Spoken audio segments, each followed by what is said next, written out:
Hi everyone, Mike Lonergan from Georgia Oak here. Welcome back to part 2 of our 2-part series on organizational diversity. Earlier this week, I had a conversation with Dawn D. Bennett-Alexander, an employment law professor and diversity thought leader at the University of Georgia, as well as Yendelela Holston, a partner and the Chief Diversity Officer at Kilpatrick Townsend. If you missed part 1, I encourage you to start there as we build off of many of the concepts that my guests introduced in that segment. In part 2, today, we will look at some of the benefits of diverse teams, including the ability to innovate. We'll go beyond diversity from a stats perspective and discuss organizational equity, inclusion, and belonging. And we'll conclude by covering practical actions that business owners can take to kickstart or expand their diversity programs. I hope you enjoy part 2. Yendelela, what is your reaction to or thoughts on the business case for diversity? Mm-hmm. So I'm sure Dr. BA will have all the stats and the information, and I'll tell people McKinsey has have researched it ad nauseum, so that you can definitely find it. But I think if we shouldn't be asking ourselves the business case. I think the business case has been clear that different people bring different perspectives and opinions, and innovation is what drives business. And so you can't have innovation if everybody in the room has the same thoughts, because they'll continue to do things the same way. So that's why. But I would also say that it's just not diversity.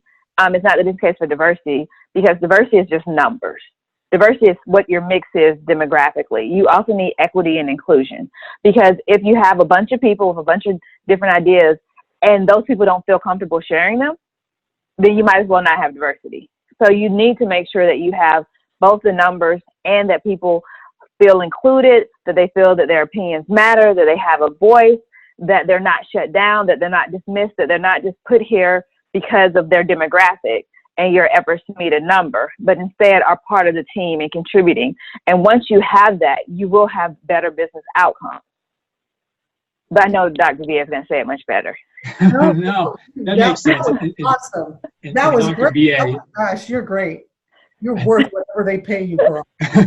What is your side from both the academic, but also the business side and the business case of diversity in these initiatives?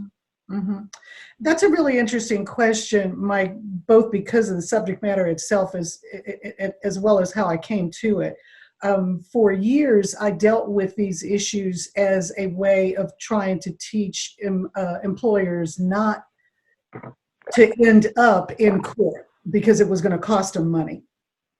And as things have changed over the years, it's become not that as much as that's still a part of it. But it's also just society has moved to the place, and we certainly have after May 25th, 2020, when we watched what happened in Central Park and in Minneapolis.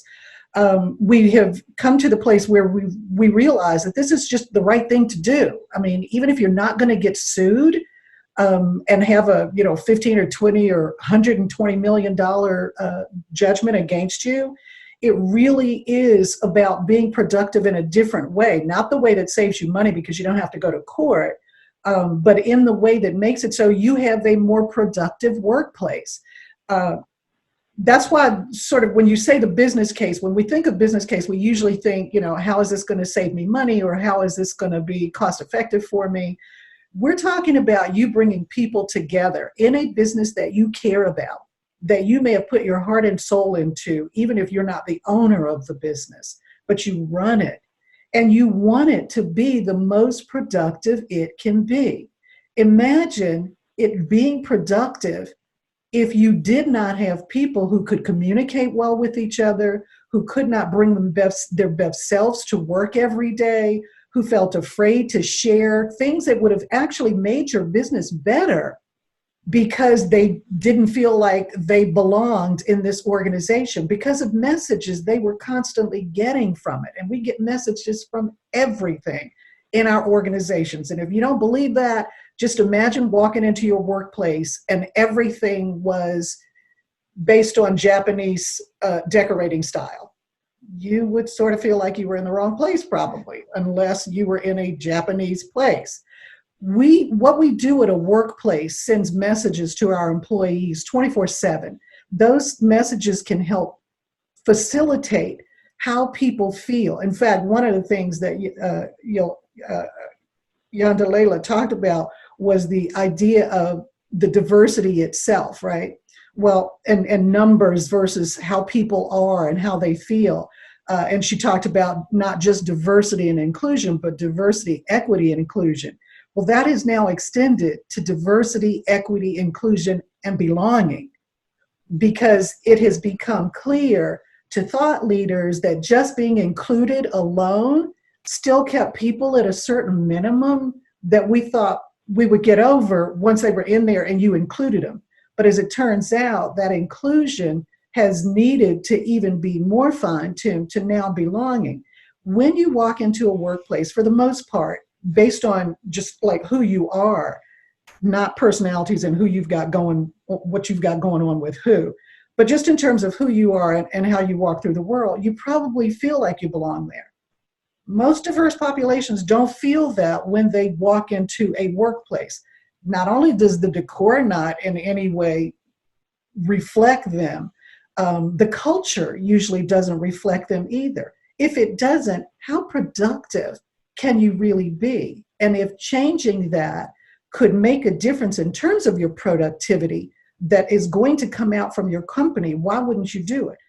That has an impact. That's why it's so important to make sure when you're intentional about having the decision, even making the decision to deal with diversity, equity, inclusion, and belonging, that you really have your heart in the right place, because it's going to challenge you to rethink a lot of stuff that has impacted people's ability to perform and perform well and bring to that workplace what you want them to in ways that you may not have thought about before, because it all reflected you and you just didn't have to think about it. Right.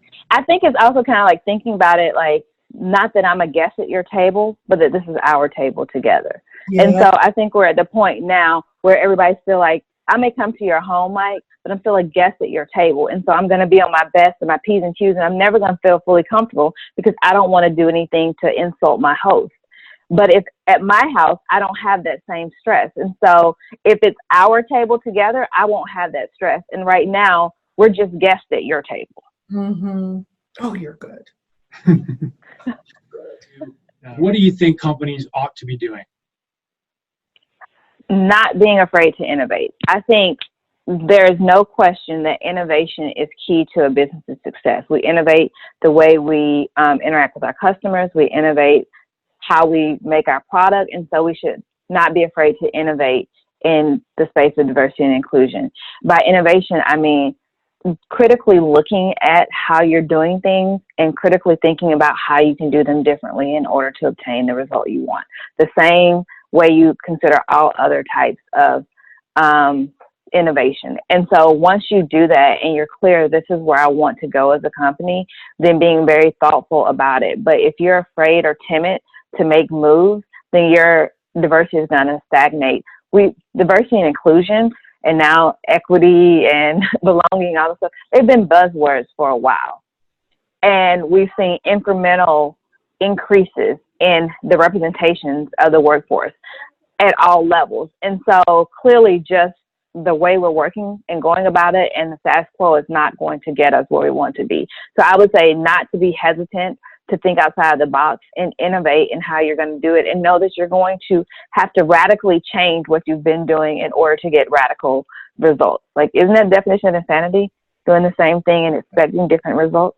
Yeah. That's great. Dr. B.A., what say you? You consult a lot of companies in terms of what they ought to be doing and what they ought not to be doing. What if you're a business owner today, your heart in the right place, your mind's in the right place, you're ready to get started, what initiatives or thoughts or thinking should be going on in those companies? What any specific business needs varies.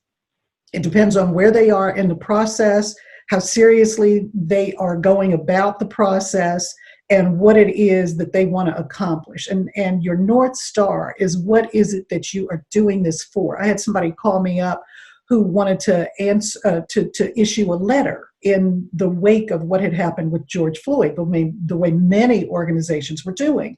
And when I asked the basic question, why are you doing it? Because that's going to guide everything else. It's going to guide what you say. They really couldn't answer that question well. And the second question was, well, how's your workplace? Do people care about each other? Because that's going to be reflected in what it is you say about your organization going out to the world. And that was one of the other questions. Is it internal or is it external? What do you want it to do? And when they couldn't figure out to say to me whether their employees cared about each other, you can imagine how hard it would have been to craft what to say. And I said, that's why you're having trouble with what to say, because you really don't have, you see what's happening and you want to do something about it. You want to, say something, but the truth is you don't know what to say because you don't quite know where you are with this. Right. So where you are becomes a really important piece of it.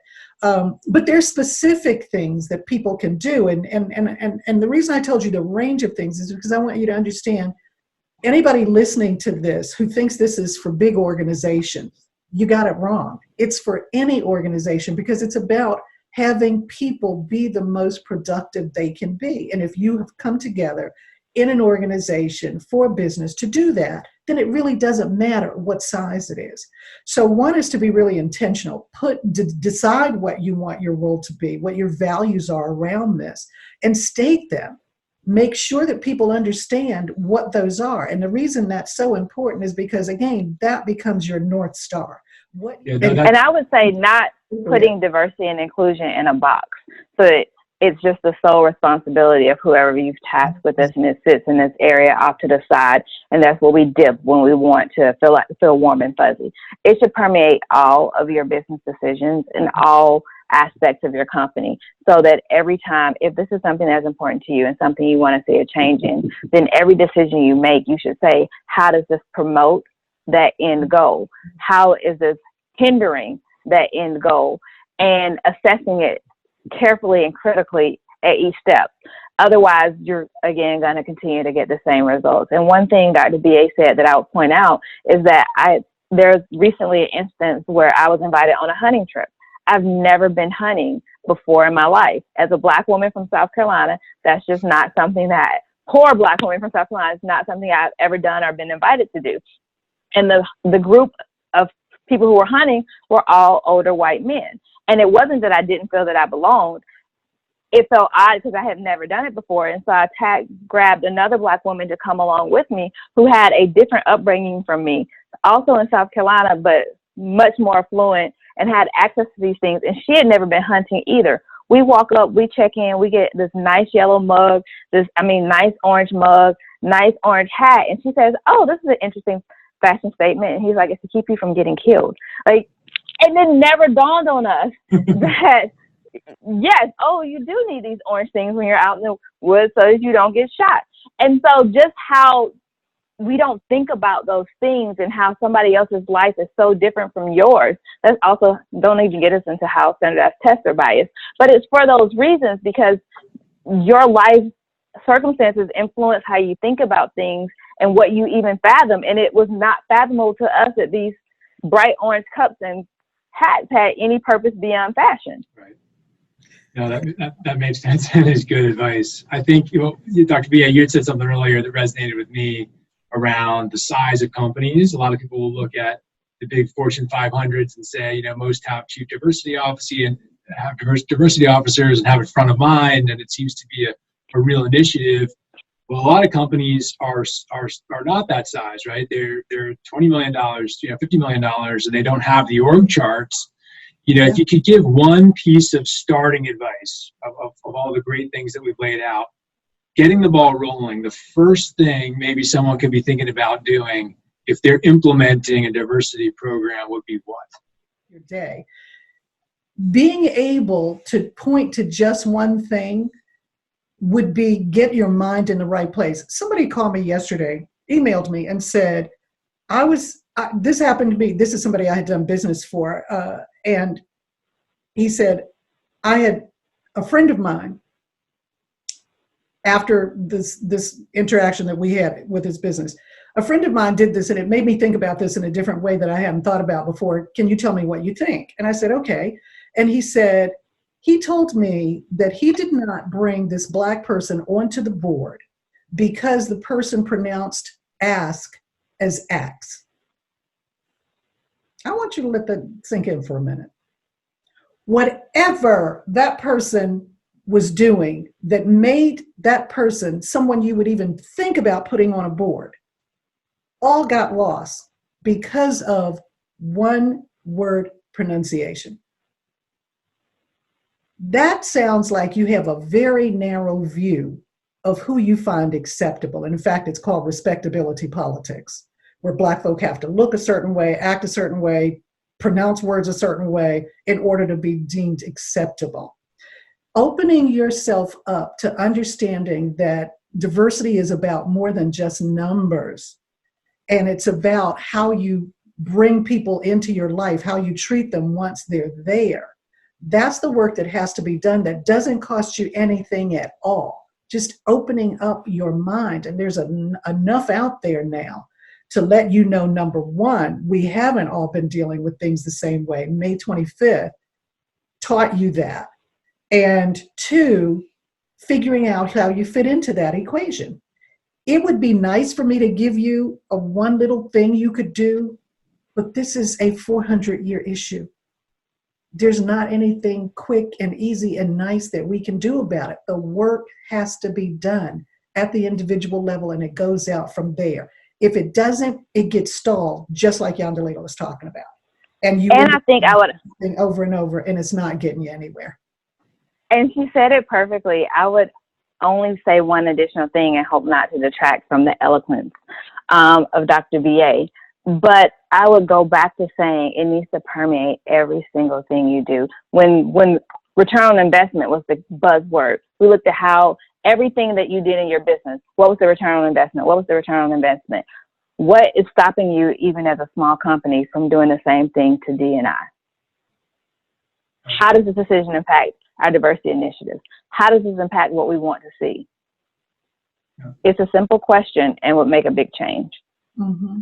No, that's great. Great advice. There's really no one thing here that can be done. It's going to take a series of things, but the right frame of mind is probably step number one. Well, Yendelela, Dr. V.A., thank you so much. It was an ambitious agenda, and you guys were graceful and eloquent and accomplishing going through it. Thank you so much. Thank you for doing it. Thank you, Mike. Thanks.